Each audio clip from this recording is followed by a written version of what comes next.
அனைவருக்கும் வணக்கம். இந்த பதிவுல நம்ம ரித்தன்யாவுடைய கேஸ் என்ன வழக்கு எப்படி போயிட்டுருக்குன்னு பார்ப்போம். இதுல பார்த்தீங்கன்னா, சில ஊடக நண்பர்கள் தர்மத்திற்கு புறம்பான வகையில சில பதிவுகளை பதிவிட்டிருக்கிறார்கள். அதற்காகவே நான் இந்த பதிவை போடுறேன். அந்த நண்பர்களுக்காக நான் வருந்துகிறேன்.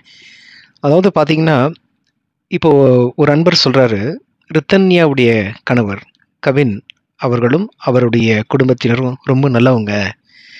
அவருடைய வாழ்க்கையை நான் போய் பார்த்தேன். அவருடைய காலேஜில போய் விசாரிச்சேன். அவருடைய நண்பர்கள்கிட்ட விசாரிச்சேன். அவர் டவுன் பஸ்ல தான் போய் படிச்சிருக்காரு. கோயம்புத்தூர்ல தான் படிச்சாரு. 4 வருடங்களுக்கு மேல அங்க தான் இருந்தாங்க. அதுக்கப்புறம் தான் இப்ப தான் 4 வருடங்களா திருப்பூர் வந்திருக்காங்க. அப்படின்னு சொல்லிலாம் சில பொய்யான செய்திகளை பரபரப்பா பேசப்படுகிறது. அப்ப இன்னும் ஒரு திடுக்கிடும் தகவல். இன்று ஒரு தகவல் என்னன்னு பார்த்தீங்கன்னா, பிரேத பரிசோதனை போஸ்ட்மார்ட்டம் ரிப்போர்ட் வந்துருச்சு. அந்த போஸ்ட்மார்ட்டம் ரிப்போர்ட்ல அவர்கள் இருவருக்கும் இடையில தாம்பத்தியமே நடக்கவில்லை என்கின்ற ஒரு பொய்யான தகவலை பரப்புகிறார்கள். நண்பர்களே, சற்று சிந்திப்போம். ஒரு பெண்ணை இழந்த ஒரு தகப்பன், ஒரு தாய் தன் நெஞ்சு பொறுக்க முடியாமல் நெஞ்சு வலியோட கலங்கிய கண்கள்ல கண்ணீரோட வழிந்து ஓடக்கூடிய நீராக கண்கள்ல தாரை தாரையாக ஊத்தக்கூடிய அந்த கண்ணீரோட அவர் பேசுகிறார். நியாயம் கிடைக்க வேண்டும் என்கின்ற வகையில பேசுறார். இப்போ இது ஒரு பக்கம் அப்படி போயிட்டு இருக்கு. இதுல அவங்க மறுப்பு தெரிவிச்சு ரித்தன்யாவுடைய கணவர், அதாவது கவின்குமார் வீட்டார் என்ன சொல்லியிருக்காங்கன்னு பார்ப்போம். இந்த காரை நாங்க கேட்கவே இல்ல. 15 லட்ச ரூபாய்க்கு தான் என் புள்ள கார் வாங்கி ஓட்டிட்டு இருக்கான். அந்த காரை இவங்க 60 லட்ச ரூபா, நாங்க அவ்வளோ பெரிய கார் கேட்கல. அவங்க அப்பா என் பொண்ணுக்கு எது செஞ்சாலும் நான் சிறப்பாக செய்வேன்னு சொல்லிட்டு 70 லட்ச ரூபா கார் கொடுத்தாரு. இதுக்கே எப்படி எப்படி நீங்க நாங்க இன்சூரன்ஸ் கட்டுறது அப்படின்னு யோசிச்சுட்டு இருந்தோம்.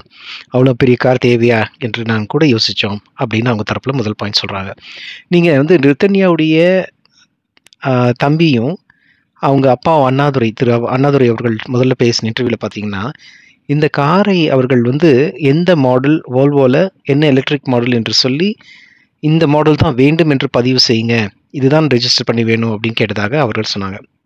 ஆனா இவங்க தரப்புல மாப்பிள்ளை வீட்டார் தரப்புல என்ன சொல்றாங்கன்னா, நாங்க அப்படிலாம் சொல்லவே இல்ல.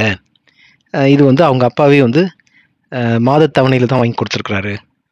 83,000 ஐசிஐசிஐல லோன் கட்டி தான் வாங்கியிருக்கிறாரு. மேலும் அவ்வளவு பெரிய கார் நாங்க கேட்கல அப்படிங்கிற ஒரு திடுக்கிடும் தகவல அவங்க சைட்ல தெரிவிச்சதாக ஒரு ஊடக நண்பர் சொல்லியிருக்கிறார். இது சரியான தகவல் இல்ல. நீங்க நம்பாதீங்க. அவர்கள் சொல்வது அனைத்தும் பொய்யா தான் இருக்கும். அதாவது கவின்குமார் வீட்டார் பணம் செலவிட்டு எல்லா தரப்பு வாதங்களையும் எதிர்மறையா மாற்றிக் கொண்டிருக்கிறார்கள்.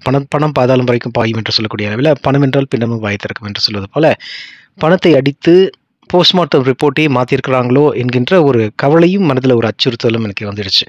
அப்போ மக்களை நீங்கள் எல்லாம் விழிப்பாக இருக்க வேண்டும். இப்போ எல்லாம் நடக்கிற விஷயங்கள், உலகத்தில் நடக்கிற விஷயங்கள் எல்லாமே ரொம்ப தவறாக போயிட்டு இருக்கு. இந்த வரக்கூடிய விட்னஸஸ் எல்லாத்தையும் அவங்க கைப்பற்றிட்டாங்களோ என்கின்ற ஒரு மனநிலை தான் எனக்கு தோன்றுகிறது. ஸோ அந்த குழந்தையோட முகத்தை பார்க்கும் பொழுது அப்படிப்பட்ட ஒரு பெண்ணும் அல்ல. அவதூறு செய்வதற்கு அளவுக்கு அவங்க எவ்வளோலாம் அவங்க அவதூறு சொல்லணுமோ இன்னும் சொல்லிட்டு இருக்காங்க. தாம்பத்தியமே நடக்கல, அவங்க சொன்னது எல்லாமே போய் போஸ்ட்மார்ட்டம் ரிப்போர்ட்டை பார்க்க சொல்லுங்கள் என்று தைரியமாக அவர்கள் இப்பொழுது பேசுகிறார்கள். கவினுடைய தாயார் தந்தையர் எப்படியுமே சட்டத்தின் கையில் மாட்டிக்கொண்டு தான் ஆக வேண்டும். ஏன்னா நீதி இருக்கிறது. ரித்தன்யாவுடைய ஆன்மா சாந்தி அடைவதற்கு அது ஒன்றே ஒரு வழி. நிச்சயமாக அப்படிப்பட்ட ஒரு படித்த பெண், ஒரு அறிவுள்ள பெண், தைரியமான பெண் இப்படி ஒரு டெசிஷன் எமோஷனலாக எடுத்திருக்கிறார்கள் என்றால் அதற்கு நிச்சயமாக அந்த பெண் வீட்டார் தான், அந்த மாப்பிள்ளை வீட்டார் பெண்ணை துன்புறுத்துவதற்கு தான் காரணம். அது நன்றாக தெரிந்திருக்கிறது. அவருடைய இறுதி வாக்குமூலத்தில் திட்டவட்டமாக தெளிவாக அவர் பேசியிருக்கிறார். அப்போ இதெல்லாம் எப்படி அவங்க பொய்ன்னு வாதாட போறாங்கன்னு எனக்கு தெரியல. ஆனால் இது வரைக்கும் அவங்க ஊடக நண்பர்கள்கிட்ட பணத்தை கொடுத்தோ எப்படியோ அவர்கள் பேச வைத்திருக்கிறார்கள். கார் நாங்கள் கேட்கல, இவ்வளோ படோபகாரமாக நாங்கள் ஒரு 2.5 கோடிக்கு செலவு பண்ணி கல்யாணம் பண்ணாங்கன்னு சொன்னாங்க. அது கிடையாது. சிம்பிளாக தான் கல்யாணம் பண்ணணும்னு நாங்கள் சொன்னோம். பட் அவங்க தந்தை சொன்னதுனால அவ்வளோ பெரிய கல்யாணம் பண்ணோம். அது கிட்டத்தட்ட அது ஒரு ஒரு 70 லட்ச ரூபாக்குள்ளே தான் ஆயிருக்கும். 48 லட்சம் என்று கணக்கு சொல்லியிருக்கிறார்கள். அதில் நாங்கள் 24 கொடுத்தோம். அதுக்கு மேலே சில வேலைப்பாடுகளுக்கு அவர்கள் ஒரு 3 5 லட்சம் ரூபாய் மட்டுமே அவர்கள் செலவு செய்திருக்கக்கூடும் என்று கவின் வீட்டார் இது எல்லாத்துக்கும் மறுப்பு தெரிவித்து சொல்லியிருக்கிறார்கள். அப்போ திரு அண்ணாதுரை ஏதோ தவறானவர் போலவோ, அவர் மகள் ஏஜில் 2 பேருமே ஒரே வயது உடையவர். அதாவது ரித்தன்யா அவர்களும் அவருடைய கணவர் கவின் இருவருமே வந்து ஒரே வயது உடையவர் எனவும், தாம்பத்தியத்தை பற்றி அவர் நன்றாக தெரிந்து வைத்திருக்கிறார். அதனால அதெல்லாம் அவர்களுக்கு சொல்லித் தர தேவையில்லை என்பது போலவும் மாப்பிள்ளை வீட்டார் இப்பொழுது அவதூறு பேசிட்டு இருக்காங்க. தயவு செஞ்சு இந்த மாதிரியான விஷயத்தெல்லாம் நீங்க வந்து நம்பாதீங்க. மாப்பிள்ளை வீட்டார்கிட்டேருந்து காசு வாங்கிட்டு சில ஊடக நண்பர்கள், சில என்னுடைய யூடியூப் என்று சொல்லக்கூடிய ஊடகத்தில் இருக்கக்கூடிய நண்பர்கள் கூட இது தவறாக வேலை செய்யாதீங்க. தயவு செஞ்சு இதை நிறுத்திக்கோங்க. ஏன்னா மனசாட்சிக்கு புறம்பானது நம்ம செய்யக்கூடாதுங்க. தர்மத்துக்கு தாங்க நம்ம தலை வணங்கணும். இந்த மாதிரி நீங்க வந்து ஜெர்னலிசம் என்று சொல்லக்கூடிய வகையில வந்து தர்மத்திற்கு தலை வணங்கி நியாயமான ஒரு விஷயத்த சொல்லணும். மனசாட்சியோட நீங்க நினைச்சு பாருங்க. அந்த பெண்ணுடைய சிரிப்பையும் பார்க்கும்பொழுது உங்களுக்கு வந்து நன்றாகவே தெரிந்திருக்கும். ஸோ அதனால வந்து ஒரு பெண் அந்த மாதிரி ஒரு கடைசி கட்ட நடவடிக்கை எடுத்திருக்கான்னா, அப்போ நிச்சயமா வந்து இங்கே தப்பு நடந்திருக்கு. சில வற்புறுத்துதல்கள், துன்பங்கள் அவளுக்கு உடல் ரீதியாகவும், மனம் ரீதியாகவும் செய்யப்பட்டிருக்கிறது. அத வந்து ஒரு பெண் எப்படிங்க சொல்லுவா? ஒரு பெண்ணுடைய தந்தை என்னுடைய பெண்ணை வந்து இந்த மாதிரி வற்புறுத்தியிருக்காங்க எப்படிங்க சொல்லுவார்? கொஞ்சம் நினைச்சு பாருங்க. நீங்க அந்த தந்தையுடைய மனசாட்சியில நின்று பாருங்க. அவர் எப்படி உடைந்து இருக்கிறார்? இது வந்து தர்மமே இல்லங்க. ஒரு பெண் வீட்டாருக்கு வந்து செய்த கொடுமை. அவர் கொஞ்சம் நல்லா தாராளமா பணம்லாம் செலவு பண்ணி, நல்ல ஒரு பெரிய இடத்துல தான் குடுக்கணும்னு ஆசைப்பட்டாரு. அது இல்லன்னு சொல்லல. பெண் இறுதியில் நன்றாக இருக்க வேண்டும் என்ற எண்ணத்தில தான் செஞ்சாரு. ஸோ அவருடைய அந்த பண சம்பாதனைக்காகவும் கொஞ்சம் கௌரவம் பார்த்துருக்கிறாரு. அது வந்து பெரிய கொல்லாக்குத்தம் இல்லைங்க. அவர் ஏதோ எல்லாரும் போல கொஞ்சம் நல்லா பொண்ணு வந்து பெண் குழந்தை போகக்கூடிய இடத்துல வந்து சீரும் சிறப்புமாக இருக்க வேண்டும் என்று நினைத்தது அவருடைய தவறு இல்ல.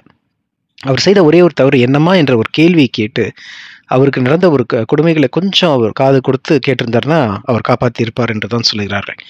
ஸோ இப்படிப்பட்ட நிலையில வந்து நான் கேட்டுக்கொள்ளக்கூடிய விஷயம் என்னுடைய நண்பர்களாகிய ஊடக நண்பர்களுக்கு, தயவு செய்து மனசாட்சி இல்லாம, ஒரு பெண்மையை இழிவுபடுத்தும் வகையில, ரிதன்யா வந்து மனம் அழுத்தம் கொண்டவர் என்றெல்லாம் சொல்லி, மனநிலை சரியில்லாதவர் என்றெல்லாம் தவறான ஒரு அவதூறை பரப்பாதீங்க. அது நீங்க உங்க உங்க குடும்பத்துக்கு செய்யக்கூடிய நன்மை கிடையாது. ஒரு பெண்மைக்கு செய்யக்கூடிய ஒரு சிறப்பான விஷயம் கிடையாது. இத்தோடு இந்த மாரி தவறான விஷயம் பரப்புவதை நிறுத்திக் கொள்ளுங்கள். அந்த ஆன்மா அன்னாருடைய ஆன்மா அமைதி அடையட்டும். அவருக்காக நாம் பிரார்த்திக்க வேண்டிய நிலைமையில தான் இருக்கிறோம். அவர் குடும்பத்தினருக்காக நாம் பிரார்த்திக்க வேண்டிய நிலைமை தான் இருக்கிறோம். திரு அண்ணாதுரை அவர்களும், அவருடைய மனைவி அவர்களும் இருவரும் மனம் மிகவும் சோர்ந்த நிலையில் இருக்காங்க. அவருக்கு நாம் சொல்லக்கூடியது, தர்மம் வெல்லும். தர்மமே வெல்லும். என்னதான் சூது, கவ்வு இருந்தாலும் தர்மமே வெல்லும் என்று நமது கிருஷ்ண பரமாத்மா சொல்லுவார் அல்லவா? அர்ஜுனனை பார்த்து, அர்ஜுனா இறுதியில் தர்மமே வெல்லும் என்று சொல்வார். அதேபோல நான் உங்களுக்கு சொல்வது ஐயா, தர்மம் வெல்லும். உங்கள் பெண்ணுக்கான கண்டிப்பாக இந்த சட்டம் தன் கடமையை செய்யும். அவங்க வந்து போஸ்ட்மார்ட்டம் ரிப்போர்ட் வந்து எப்படி ஏமாற்றி இருந்தாலும், அவர்களுடைய வாக்குமூலம், கடைசி மரண வாக்குமூலத்தை அப்போ அவர்கள் கொடுத்தது எல்லா வாய்ஸ் ரெக்கார்டிங் உலகம் பூரா பரவி இருக்கிறது. சட்டம் தன் கடமையை செய்யும். அதை பற்றி நீங்கள் கவலை கொள்ள வேண்டாம். மேலும் இன்னொரு ஊடக நண்பர் வந்து ரிதன்யா அவர்களுடைய ஆன்மாவோடு கோஸ்ட் பாக்ஸ் என்று சொல்லக்கூடிய ஒரு ஒரு இயந்திரத்தில் பேசுகிறாரு. அதில் ஒரு டிஜிட்டல் டிஸ்பிளே மாதிரி வருதுன்னு சொல்கிறாரு. இதை வந்து நான் பர்சனலாக நேரடியாக பார்க்க முடியவில்லை என்றாலும் கூட, அந்த ஒரு வீடியோவை பார்க்கும்பொழுது அவர் ஏதோ ஒரு முயற்சியில் இருக்கிறாரு. ஒரு ஏற்கனவே நான் சொன்னது போல, ஆன்மா என்பது ஒரு அலைச்சுழல், ஒரு ஃப்ரீக்வன்சி. அதை பிடிப்பதற்குத்தான், அதோடு நாம் உரையாடுவதற்காகத்தான் இந்த கோஸ்ட் பாக்ஸ் என்கின்ற ஒரு இயந்திர கருவியை வைத்திருக்கிறார்கள். ஒரு எஃப்எம் ரேடியோ போலன்னு வச்சுக்கோங்களேன். அந்த வந்து முயற்சி பண்ணி கேட்டிருக்காரு. அதுக்கு வந்து சில தவறுகள் நடந்திருக்கிறதுனால ஒரு நாள் கூட நான் தூங்கவில்லை என்று சொல்கிறார். அதுக்கு கூட மாப்பிள்ளை வீட்டார் சொல்கிறாங்க, 15 நாட்கள் மட்டுமே எங்கள் வீட்டில் இருந்திருக்கிறாங்க. மற்ற நாட்கள் எல்லாம் அவங்க வீட்டில் தான் இருந்திருக்கிறாங்க அப்படிங்கிற ஒரு குற்றச்சாட்டை வைக்கிறாங்க. அப்போ இவர்கள் எல்லாம் ஒரு மிக பெரிய மிருகங்கள் என்று தான் அந்த குழந்தை சொல்லியிருக்கிறார். அப்படி இருக்கும்பொழுது இது கொஞ்சம் எப்படியாவது சட்டத்தை உள்ள கொண்டு வந்து நேர்மையான அதிகாரிகளை கொண்டு சிபிஐ விசாரணை குறுக்கிட்டு இவர்கள் செய்ய வேண்டும். அப்புறம் பிரேத பரிசோதனை பார்க்க வேண்டும் என்று சொல்லி